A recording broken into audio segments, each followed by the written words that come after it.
राष्ट्रपति भवन उच्चारण राष्ट्रोपति भवन, शाब्दिक रूप से प्रेसिडेंशियल पैलेस। मूल रूप से वायसराय हाउस राजपथ, रायसीना के पश्चिमी छोर पर भारत के राष्ट्रपति का आधिकारिक निवास है। हिल, नई दिल्ली, भारत। इसे पहले वायसराय हाउस के नाम से जाना जाता था और ब्रिटिश साम्राज्य के चरमोत्कर्ष के दौरान इसका निर्माण किया गया था। राष्ट्रपति भवन केवल 340 कमरों वाली मुख्य इमारत का उल्लेख कर सकता है जिसमें राष्ट्रपति का आधिकारिक निवास है, जिसमें स्वागत कक्ष, अतिथि कक्ष और कार्यालय शामिल हैं, जिसे हवेली भी कहा जाता है। यह पूरे 130 हेक्टेयर 320 एकड़ के प्रेसिडेंशियल एस्टेट को भी संदर्भित कर सकता है, जिसमें अतिरिक्त रूप से राष्ट्रपति उद्यान, बड़े खुले स्थान, अंगरक्षकों और कर्मचारियों के निवास, अस्तबल, अन्य कार्यालय और इसकी परिधि की दीवारों के भीतर उपयोगिताएं शामिल हैं। क्षेत्रफल की दृष्टि से यह इटली के क्विरिनल पैलेस के बाद दुनिया के किसी भी राष्ट्र प्रमुख का दूसरा सबसे बड़ा निवास है। 3 अन्य राष्ट्रपति आवास हैदराबाद, तेलंगाना में राष्ट्रपति निलयम और शिमला, हिमाचल प्रदेश में रिट्रीट बिल्डिंग हैं। फोर्ट विलियम के गवर्नर जनरल 19वीं शताब्दी की शुरुआत तक कलकत्ता के बेलवेडेरे हाउस में रहते थे, जब गवर्नमेंट हाउस, कलकत्ता अब राजभवन, कोलकाता का निर्माण किया गया था। लॉर्ड वेलेस्ली, जिनके बारे में कहा जाता है कि भारत को एक महल से शासित होना चाहिए, एक देश के घर से नहीं, ने 1799 और 1803 के बीच एक भव्य हवेली के निर्माण का आदेश दिया और 1854 में बंगाल के लेफ्टिनेंट गवर्नर ने वहां निवास किया।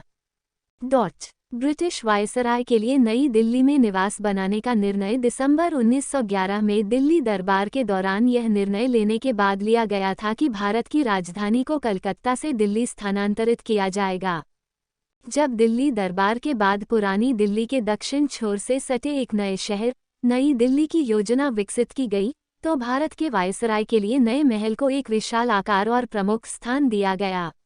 लगभग 4000 एकड़ 1600 हेक्टेयर भूमि वायसराय हाउस का निर्माण शुरू करने के लिए अधिग्रहित की गई थी, जैसा कि इसे मूल रूप से कहा जाता था, और 1911 और 1916 के बीच आसपास के सचिवालय भवन में रायसीना और मालचा गांवों को स्थानांतरित करके और उनके 300 परिवारों को भूमि अधिग्रहण के तहत स्थानांतरित किया गया था। अधिनियम 1894। 4.5 पूर्व से ढलान वाला दृष्टिकोण, जो इमारत के निचले हिस्से को छुपाता है, जैसा कि लुटियंस को डर था।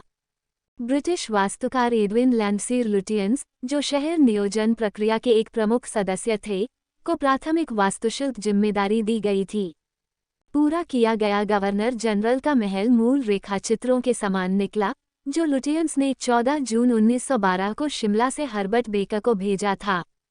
लुटियंस का डिजाइन भव्य रूप से शास्त्रीय है, जिसमें भारतीय वास्तुकला से प्रेरित रंग और विवरण हैं। लुटियंस और बेकर, जिन्हें वायसराय हाउस और सचिवालयों में काम करने के लिए सौंपा गया था, दोस्ताना शर्तों पर शुरू हुए। बेकर को 2 सचिवालय भवनों पर काम करने के लिए नियुक्त किया गया था, जो वायसराय हाउस के सामने थे। मूल योजना रायसीना हिल की चोटी पर वायसराय हाउस बनाने की थी, जिसमें नीचे सचिवालय थे। बाद में इसे 400 गज पीछे बनाने और दोनों इमारतों को पठार के ऊपर रखने का निर्णय लिया गया। लुटियंस ने इसके फिक्सिंग के लिए अभियान चलाया, लेकिन इसे बदलने में सक्षम नहीं थे। लुटियंस वायसराय हाउस के लिए दोनों तरफ रिटेनिंग दीवारों के साथ एक लंबा झुका हुआ ग्रेड बनाना चाहते थे। जबकि यह आगे पीछे से घर का दृश्य देगा, यह सचिवालय भवनों के बीच के वर्ग को भी काटेगा। जनवरी 1914 में स्थापित लुटियंस और बेकर के साथ समिति ने कहा कि ग्रेड 25 में 1 से अधिक नहीं होना चाहिए, हालांकि अंततः इसे 22 में 1 में बदल दिया गया था, एक तेज ढाल जिसने वायसराय के महल को देखना अधिक कठिन बना दिया था। जबकि लुटियन ढाल के बारे में और इस संभावना के बारे में जानते थे कि वायसराय का महल सड़क द्वारा अस्पष्ट हो जाएगा, ऐसा माना जाता है कि लुटियंस को पूरी तरह से यह एहसास नहीं था कि घर के सामने का हिस्सा कितना कम दिखाई देगा। 1916 में इंपीरियल दिल्ली कमेटी ने ग्रेडियंट बदलने के लुटियंस के प्रस्ताव को खारिज कर दिया। लुटियंस ने सोचा कि बेकर एक अच्छा वास्तुशिल्प डिजाइन बनाने के बजाय पैसा बनाने और सरकार को खुश करने के लिए अधिक चिंतित थे। राष्ट्रपति भवन में मार्च करते भारतीय राष्ट्रपति के अंगरक्षक लुटियंस ने भारत और इंग्लैंड के बीच 20 साल तक लगभग हर साल यात्रा की और दोनों देशों में वायसराय हाउस के निर्माण पर काम किया।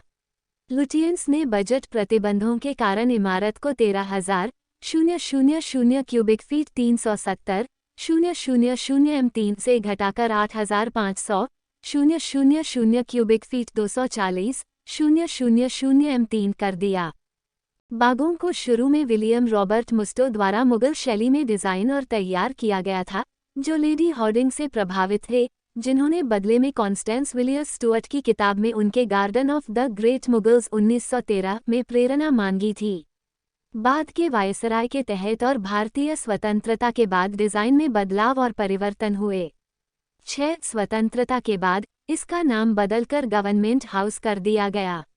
7 जब चक्रवर्ती राजगोपालाचारी ने भारत के पहले भारतीय मूल के गवर्नर जनरल के रूप में पदभार संभाला और इस महल के निवासी बने, तो उन्होंने पूर्व अतिथि विंग में कुछ कमरों में रहना पसंद किया, जो अब राष्ट्रपति का पारिवारिक विंग है। उन्होंने तत्कालीन वायसराय के अपार्टमेंट को गेस्ट विंग में बदल दिया, जहां भारत में आने वाले राष्ट्राध्यक्ष रहते हैं। 26 जनवरी 1950 को, जब राजेंद्र प्रसाद भारत के पहले राष्ट्रपति बने और इस भवन पर कब्जा कर लिया, तो इसका नाम बदलकर राष्ट्रपति भवन कर दिया गया। 200,000 वर्ग फुट 19,000 m2 के फर्श क्षेत्र के साथ 4 मंजिलों और 340 कमरों से मिलकर यह 1 अरब ईंटों और 3,000 घन फीट 85,000 m3 पत्थर के साथ थोड़ा स्टील का उपयोग करके बनाया गया था। इमारत का डिज़ाइन एडवर्डियन बैरोक की अवधि में गिर गया, एक समय जिस पर शक्ति और शाही अधिकार पर जोर देने के लिए भारी शास्त्रीय रूपांकनों के उपयोग पर जोर दिया गया था। हवेली की डिज़ाइन प्रक्रिया लंबी, जटिल और राजनीतिक रूप से आरोपित थी। लुटियंस के शुरुआती डिज़ाइन पूरी तरह शास्त्रीय और पूरी तरह से यूरोपीय शैली के थे। स्थानीय निर्माण परंपरा के लिए उनका अनादर, जिसे उन्होंने आदिम कहकर खारिज कर दिया था, उनके कई रेखाचित्रों में मुगल तोश जैसे संलग्न परिमार्जन और उनकी छोटी टिप्पणी है कि वे चाहते हैं कि मैं हिंदू करूं, हिंदू मैं नहीं कहता। विद्रोह के बाद के युग में, हालांकि, यह निर्णय लिया गया कि इमारत को अपने राजनीतिक संदर्भ में बेहतर ढंग से एकीकृत करने के लिए स्थानीय परिवेश में संवेदनशीलता दिखाई जानी चाहिए, और बहुत राजनीतिक बहस के बाद लुटियंस ने स्थानीय इंडो-सर्सेनिक रूपांकनों को शामिल करने के लिए स्वीकार किया, यद्यपि एक में इमारत की त्वचा पर बल्कि सतही सजावट का रूप। 8 छत्री मंडपों में से एक का विवरण इमारत में विभिन्न भारतीय तत्वों को जोड़ा गया था। इनमें इमारत के शीर्ष पर कई गोलाकार पत्थर के बेसिन शामिल थे, क्योंकि पानी की विशेषताएं भारतीय वास्तुकला का एक महत्वपूर्ण हिस्सा हैं। एक पारंपरिक भारतीय चुजा या छज्जा भी था, जिसने शास्त्रीय वास्तुकला में चित्रवल्लरी के स्थान पर कब्जा कर लिया था। यह एक तेज, पतला, फैला हुआ तत्व था जो इमारत से 8 फीट 2.4 मीटर तक फैला हुआ था और गहरी छाया बनाता था। यह खिड़कियों से कठोर धूप को रोकता है और मानसून के मौसम में खिड़कियों को भारी बारिश से भी बचाता है। छत की रेखा पर कई छतरियां थीं, जो गुंबद से ढकी छत की सपाटता को तोड़ने में मदद करती थीं। लुटियंस ने कुछ भारतीय डिज़ाइन तत्वों को विनियोजित किया, लेकिन पूरी इमारत में उनका संयम से और प्रभावी ढंग से उपयोग किया। 8 बाहरी दीवार पर हाथी की मूर्तियां, प्रवेश द्वार के बाहर तोप, जयपुर स्तंभ, हाथियों की मूर्तियां और कोबरा की फव्वारे की मूर्तियां भी थीं। साथ ही ब्रिटिश मूर्तिकार चार्ल्स सार्जेंट जैगर द्वारा बनाई गई जयपुर स्तंभ के आधार के चारों ओर आधार राहतें भी थीं। 9 राष्ट्रपति भवन में उत्तर ब्लॉक के साथ पश्चिम से।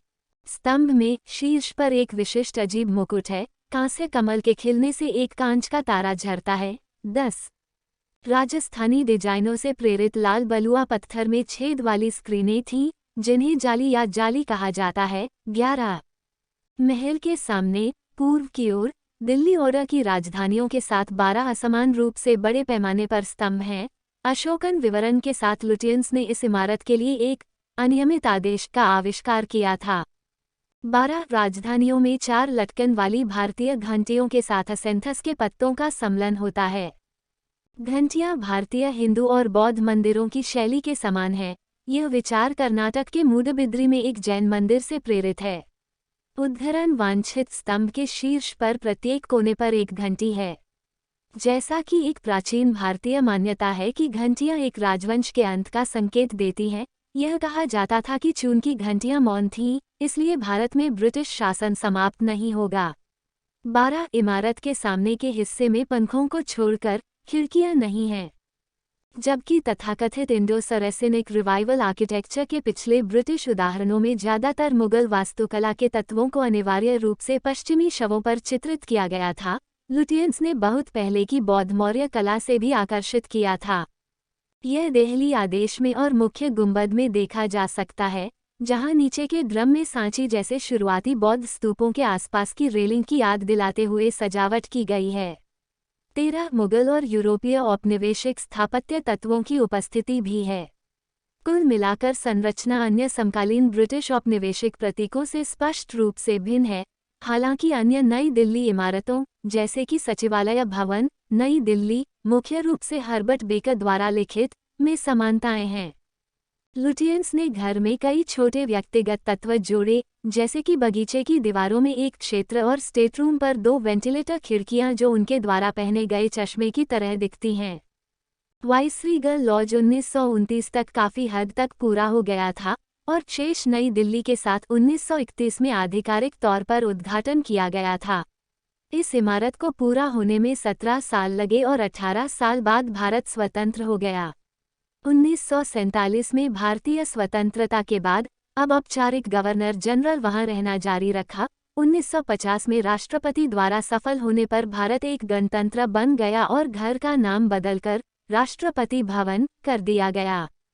इसमें 355 सजाए गए कमरे और 200,000 वर्ग फुट 19,000 वर्ग मीटर का एक फर्श क्षेत्र है। संरचना में 700 मिलियन ईंटें 14 और 3.5 मिलियन क्यूबिक फीट 85,000 वर्ग मीटर पत्थर शामिल हैं, जिसमें केवल स्टील का न्यूनतम उपयोग होता है। लुटियंस ने स्थानीय कारीगरों को रोजगार देने के लिए दिल्ली और लाहौर में अटेलिया स्थापित किए। परियोजना के मुख्य अभियंता सर तेजा सिंह मलिक थे और 4 मुख्य ठेकेदारों में सर शोभा सिंह शामिल थे। परिस्थिति योजना पृष्ठभूमि में जयपुर स्तंभ के साथ राष्ट्रपति भवन का मुख्य द्वार। इमारत की लेआउट योजना एक विशाल वर्ग के चारों ओर डिजाइन की गई है, जिसमें कई आंगन और खुले आंतरिक क्षेत्र हैं। योजना ने 2 पंखों का आह्वान किया, एक वायसराय और निवासियों के लिए और दूसरा मेहमानों के लिए। रेजिडेंस विंग अपने आप में एक अलग 4 मंजिला घर है, जिसके अंदर कोर्ट एरिया है। यह विंग इतना बड़ा था कि अंतिम भारतीय गवर्नर जनरल चक्रवर्ती राजगोपालाचारी ने छोटे अतिथि विंग में रहने का विकल्प चुना, एक परंपरा जिसका पालन बाद के राष्ट्रपतियों ने किया। मूल निवास विंग का उपयोग अब मुख्य रूप से राज्य के स्वागत समारोह के लिए और राज्य के प्रमुखों के अतिथि विंग के रूप में किया जाता है। 2 हॉल और कमरे रायप्ती सदाशिवराव, संसद सदस्य, राष्ट्रपति भवन। 2015 में स्टेट डिनर रिसीविंग लाइन के दौरान अमेरिकी राष्ट्रपति बराक ओबामा को स्कार्फ भेंट करते हुए। राष्ट्रपति भवन में कई हॉल हैं जिनका उपयोग राजकीय कार्यों और अन्य उद्देश्यों के लिए किया जाता है। उनमें से 2, दरबार हॉल और अशोक हॉल, सबसे प्रमुख हैं। दरबार हॉल सीधे मुख्य भवन के दोहरे गुंबद के नीचे स्थित है। स्वतंत्रता से पहले सिंहासन कक्ष के रूप में जाना जाता था। इसमें वायसराय और वाइसरीन के लिए 2 अलग-अलग सिंहासन थे। वर्तमान में कब यहाँ राष्ट्रपति के लिए एक ऊंची कुर्सी उद्धरण वांछित 33 मीटर की ऊंचाई से लटके बेल्जियम के कांच के झूमर के नीचे रखी गई है। 16 हॉल का फर्श चॉकलेट रंग के इटालियन मार्बल से बना है। दरबार हॉल में स्तंभ दिल्ली क्रम में बनाए गए हैं जो एक घंटी के रूपांकन के साथ खड़ी रेखाओं को जोड़ते हैं। स्तंभ से लंबवत रेखाओं का उपयोग कमरे के चारों ओर फ्रिजी में भी किया गया था, जो स्तंभों के पारंपरिक ग्रीक आदेशों में से एक के साथ नहीं किया जा सकता था। स्तंभ पीले जैसलमेर संगमरमर से बने हैं, जिसके बीच में एक मोटी रेखा है। दरबार हॉल की क्षमता 500 लोगों की है और इसी इमारत में जवाहरलाल नेहरू ने 15 अगस्त 1947 को सुबह 8:30 बजे लॉर्ड माउंटबेटन से प्रधानमंत्री पद की शपथ ली थी। अशोक हॉल 32-20 मीटर का एक आयताकार कमरा है। यह मूल रूप से लकड़ी के फर्श के साथ राज्य बॉलरूम के रूप में बनाया गया था। इसकी छत पर फारसी पेंटिंग फारस के राजा फतेह अली शाह के नेतृत्व में एक शाही शिकार अभियान को दर्शाती है। दीवारों पर फ्रेस्को पेंटिंग हैं। दरबार हॉल के चारों कोनों पर 2 राजकीय ड्राइंग रूम, स्टेट सपर रूम और स्टेट लाइब्रेरी हैं। अन्य कमरे भी हैं जैसे कि कई लॉजिया, एक तरफ खुली हवा वाली गैलरी जो आंगनों में बाहर की ओर है, एक बड़ा डाइनिंग हॉल जिसमें 104 व्यक्तियों के बैठने के लिए एक बहुत लंबी मेज, बैठने के कमरे, बिलियर्ड रूम और सीढ़ियां हैं। गुंबद बीच में भारतीय और ब्रिटिश दोनों शैलियों को दर्शाता है। केंद्र में एक लंबा तांबे का